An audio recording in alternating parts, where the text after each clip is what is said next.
بسم اللہ الرحمن الرحیم۔ فرسٹ ایئر اسلامیات لازمی فیڈرل بورڈ، باب اول ہمارا چل رہا ہے بنیادی عقائد، اور اس میں توحید کا چیپٹر، اور توحید کے چیپٹر کے اندر پھر توحید کے دلائل، توحید کی ضد شرک، اور پھر اس کی اقسام، یہ ہم تفصیل سے پڑھ چکے ہیں۔ آج کے ہمارے سبق میں عقیدہ توحید کے انسانی زندگی پر کون کون سے اثرات ہوتے ہیں تو ان کو ہم تفصیل سے پڑھیں گے۔ تو وہ اثرات کے نام کون سے ہیں؟ سب سے پہلے عزت نفس، نمبر 2 انکسار، نمبر 3 وسعت نظر، نمبر 4 استقامت و بہادری، نمبر 5 رجائیت اور اطمینان قلب، اور نمبر 6 پرہیزگاری۔ تو بیٹا سب سے پہلے یہ بات نوٹ کرنے کی ہے، آپ کے سامنے اپنی کتابیں کھلی ہوئی ہوں گی۔ پہلے باب میں سے، باب اول میں سے لانگ کویسچن یہ ہے، نوٹ کر لیں بیٹا اپنے ساتھ، اپنی کتابوں کے اوپر اس کو نوٹ کر لیں۔ باب اول میں سے لانگ کویسچن یہی ہے، انسانی زندگی پر عقیدہ توحید کے اثرات۔ نوٹ کر لیا آپ نے اس کو، یہ لانگ کویسچن ہے۔ اور اس کے اندر اگلی بات آپ نوٹ کر لیے، یہ لانگ کویسچن ہے، اور اس کے اندر یہ 6 کے 6 جتنے نکات ہیں یہ سب کے سب شارٹ کویسچن ہیں۔ یہ مکمل لانگ کویسچن ہے، اور اس کے اندر یہ جتنے نکات ہیں یہ سب کے سب شارٹ کویسچن ہیں۔ یہ بات سمجھ آ گئی؟ اب ہم اس کو پڑھنا شروع کرتے ہیں۔ انسانی زندگی پر عقیدہ توحید کے اثرات، پہلے ہم اس کو ذرا سمجھ لیتے ہیں، اس کا مفہوم کیا ہے۔ ایک شخص جو اللہ تعالیٰ کو وحدہ لا شریک لہ مانتا ہے، اللہ کو معبود برحق اور ایک معبود مانتا ہے، تو جس انسان کا یہ عقیدہ ہوگا تو اس عقیدے کی وجہ سے اس کی زندگی پر کون کون سے اثرات مرتب ہوتے ہیں، اس عنوان کا یہ مطلب ہے۔ سمجھ آ گیا؟ ایک انسان جو اللہ کو وحدہ لا شریک لہ مانتا ہے، اس کی وجہ سے اس کی زندگی پر کون کون سے اثرات ہوتے ہیں، یہاں چند ایک اثرات یعنی 6 اثرات لکھے گئے ہیں۔ ویسے تو بہت زیادہ ہیں، لیکن نصابی کتاب میں یہی لکھے گئے ہیں۔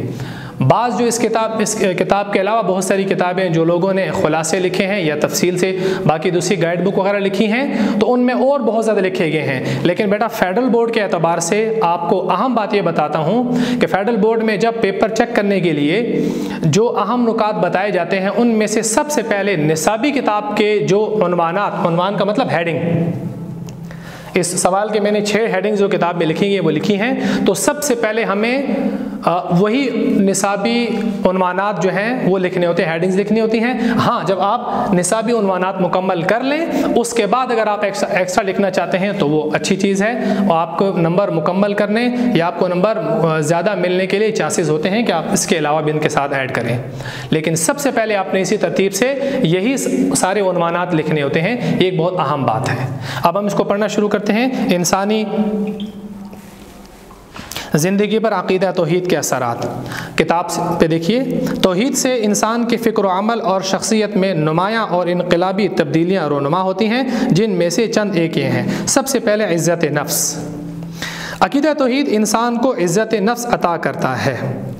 جب انسان یہ یقین کر لیتا ہے کہ اس کا خالق و مالک اللہ تعالیٰ ہے، وہی طاقت کا سرچشمہ ہے، وہی قادر مطلق ہے، تو اس عقیدے کی روشنی میں انسان صرف اللہ کے سامنے جھکتا ہے اور اسی سے ڈرتا ہے۔ اب اس کی پیشانی انسانوں یا پتھر کی بے جان مورتیوں کے سامنے جھکنے کی ذلت سے محفوظ ہو جاتی ہے۔ آگے ایک شعر لکھا ہے، یہ ایک سجدہ جسے تو گراں سمجھتا ہے، 1000 سجدے سے دیتا ہے آدمی کو نجات۔ تو عزت نفس کے اندر نصابی کتاب کے اندر جو لکھا گیا ایک دفعہ آپ کو میں نے سارا پڑھ دیا۔ اب اس کی وضاحت اور اس کے اندر موجود پاسٹ پیپر میں سے گزرے ہوئے MCQs کے نشان آپ کو لگواتا ہوں، یا ممکنہ طور پر جو MCQs بن سکتے ہیں وہ آپ کو نشان لگواتا ہوں۔ تو سب سے پہلے دیکھیے، عقیدہ توحید انسان کو عزت نفس عطا کرتا ہے۔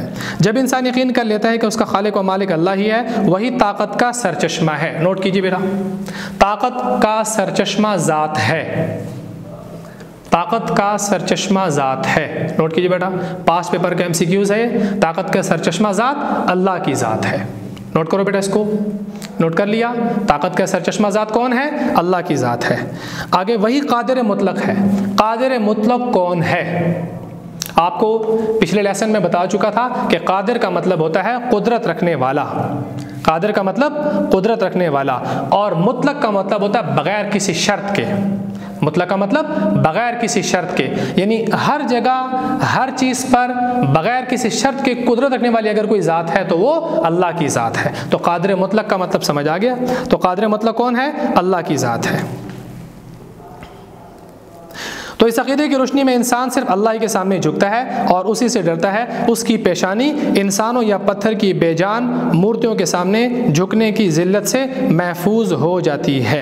آگے ایک شعر ہے اور اس شعر کو بھی آپ نے زبانی یاد کرنا ہے، اور آپ نے اس کی وضاحت کے اندر، عزت نفس کی وضاحت کے اندر اس شعر کو لکھنا ضروری ہے۔ یہ ایک سجدہ جسے تو گراں سمجھتا ہے، ہزار سجدے سے دیتا ہے آدمی کو نجات۔ اب عزت نفس کیا ہے؟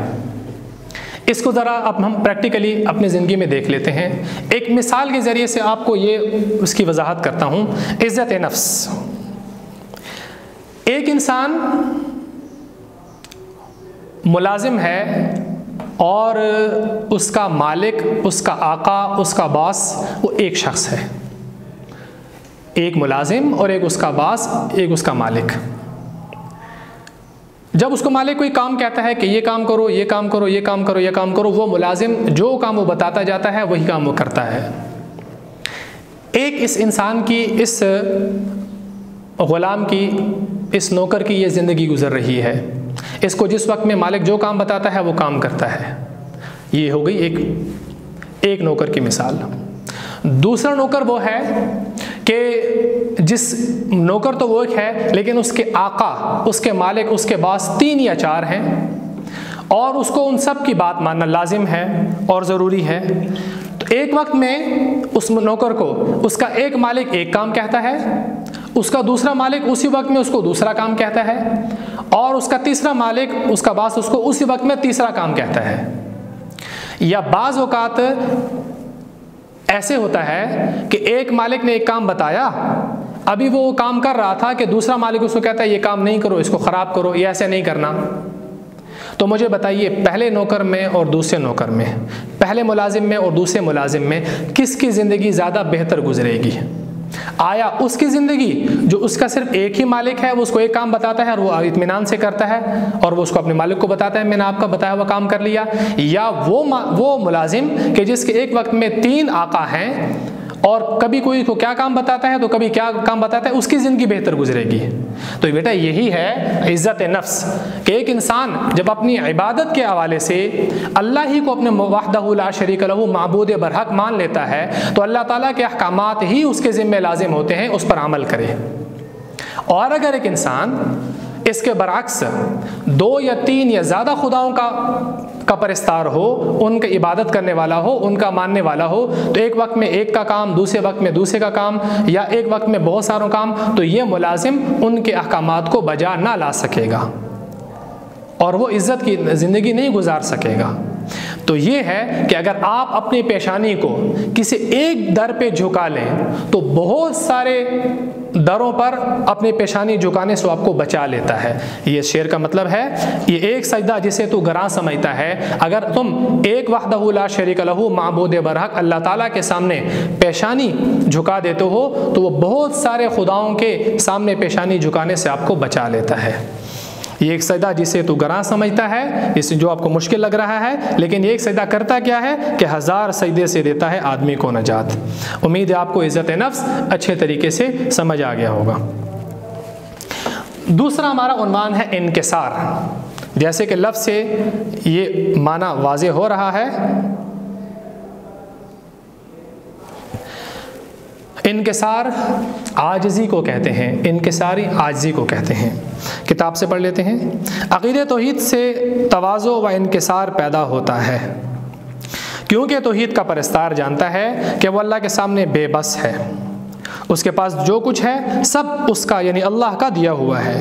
جو خدا تعالیٰ، جو اللہ جل شانہ دینے پر قادر ہے، وہ چھین لینے پر بھی قادر ہے، لہٰذا بندے کے لیے غرور اور تکبر کی کوئی گنجائش نہیں، اسے تواضع و انکسار ہی زیب دیتا ہے۔ کتاب میں جتنا لکھا تھا وہ آپ کو میں نے ریڈنگ کر کے بتا دیا۔ اب اس کے اندر ممکنہ جو MCQs ہو سکتے ہیں یا کسی بات کی وضاحت تو ابھی آپ کو بتاتا ہوں۔ عقیدہ توحید سے انسان میں تواضع و انکسار پیدا ہوتا ہے، کیونکہ توحید کا پرستار جانتا ہے کہ وہ اللہ کے سامنے بے بس ہے، اس کے پاس جو کچھ بھی ہے سب اسی کا دیا ہوا ہے، جو خدا تعالیٰ دینے پر قادر ہے وہ چھین لینے پر بھی قادر ہے، لہٰذا ڈیش کے لیے تکبر و غرور کی کوئی گنجائش نہیں۔ پاسٹ پیپر MCQs نوٹ کر لیں بیٹا، ڈیش کے لیے تکبر اور غرور کی کوئی گنجائش نہیں۔ جی کیا اس کا آنسر ہے؟ بندے کے لیے تکبر و غرور کی کوئی گنجائش نہیں، بندے کے لیے تکبر و غرور کی کوئی گنجائش نہیں۔ اسے تواضع و انکسار ہی زیب دیتا ہے۔ جس انسان کا یہ عقیدہ ہے کہ اللہ وحدہ لا شریک ہے اور اسی نے سب کچھ مجھے دیا ہے، تو جب اس کو اللہ تعالیٰ کی طرف سے کوئی صفت عطا ہوگی، جب اس کو اللہ تعالیٰ کسی نعمت سے نوازیں گے، تو اس وقت وہ غرور اور تکبر میں نہیں آئے گا، بلکہ اس کے دل میں یہ بات پختہ ہوگی کہ یہ جو کچھ دیا ہوا ہے یہ مجھے میرے اللہ ہی کی طرف سے دیا گیا ہے، جب وہ چاہے گا تو وہ مجھ سے چھین لے گا۔ جیسے قرآن کریم کی آیت ہے اللہ یبسط الرزق لمن یشاء ویقدر، اللہ تعالیٰ جس کو چاہتا ہے رزق کی فراخی کرتا ہے، جس کو چاہتا ہے تنگ کر دیتا ہے۔ اور قرآن کریم کی آیت اللہ یبسط الرزق لمن یشاء ویقدر، اللہ تعالیٰ جس کو چاہتا ہے رزق میں اس کو فراخی دیتا ہے اور جس کو چاہتا ہے اس کو تنگ کر دیتا ہے۔ اسی طرح قرآن کریم کی بہت ساری آیات ہیں کہ جس سے ہمیں یہ بات واضح ہوتی ہے کہ انسان کو کے پاس دیا ہوا سب کچھ اللہ ہی کا ہے۔ جو انسان جو اللہ تعالیٰ دینے پر قادر ہے تو وہی اللہ تعالیٰ چھین لینے پر قادر ہے۔ تو جس انسان کے دل میں یہ عقیدہ ہوگا کہ میرے پاس جو کچھ بھی ہے وہ میرے اللہ کا دیا ہوا ہے، لہٰذا انسان پھر اس کے بعد اس میں غرور و تکبر پیدا نہیں ہوگا۔ تو یہ ہے انکسار۔ امید ہے آپ کو انکساری یعنی عاجزی سمجھ آ چکا ہوگا۔ تیسرا عنوان ہمارا ہے وسعت نظر۔ وسعت نظر آسان الفاظ میں جیسے آپ کو سمجھ آ رہا ہے، وسعت کا مطلب ہوتا ہے پھیلاؤ اور نظر کا مطلب ہوتا ہے دیکھنا۔ تو نظر کا پھیلاؤ آسان الفاظ میں اس کو ہم دیکھیے کہ وہ شخص دور اندیش ہو جاتا ہے، اس کی نظر بہت دور تک کام کرتی ہے، ظاہری نظر نہیں، دل کی نظر، سوچ کی نظر، سمجھ کی نظر، کہ وہ انسان کم وقت کے لیے کام نہیں کرتا، بلکہ وہ جس کام کو بھی کرنے لگتا ہے تو وہ اس کے نتائج کے اوپر بھی غور کرتا ہے اور بہت دور تک جو اس کام کا نتیجہ ہے اس پر بھی غور کر رہا ہوتا ہے۔ تو وسعت نظر دیکھیے، عقیدہ توحید کا قائل تنگ نظر نہیں ہوتا، کیونکہ وہ اس رحمان و رحیم پر ایمان رکھتا ہے جو کائنات کی ہر چیز کا خالق اور سب جہانوں کا پالنے والا ہے۔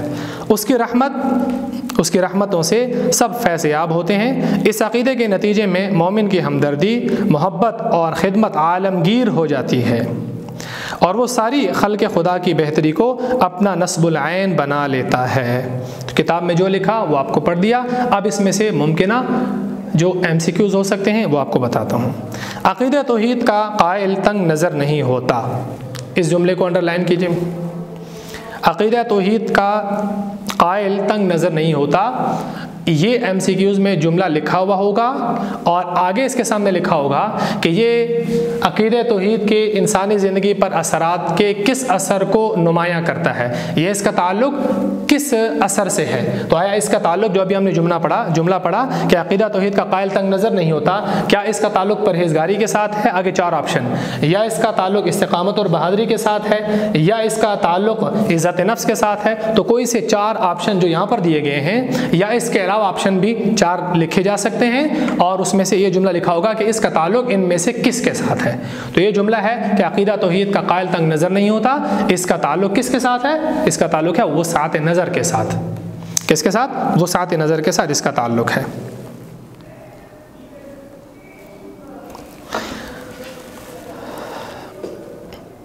اس عقیدے کے نتیجے میں مومن کی ہمدردی، محبت اور خدمت عالمگیر ہو جاتی ہے۔ عالمگیر کا مطلب تمام جہان کے لوگوں کے لیے، عالمگیر کا مطلب تمام جہان کے لوگوں کے لیے، یعنی وہ خدمت کرتا ہے اللہ تعالیٰ کی مخلوق کی تو یہ سمجھ کر کہ یہ تمام کے تمام لوگ میرے اللہ کے بندے ہیں۔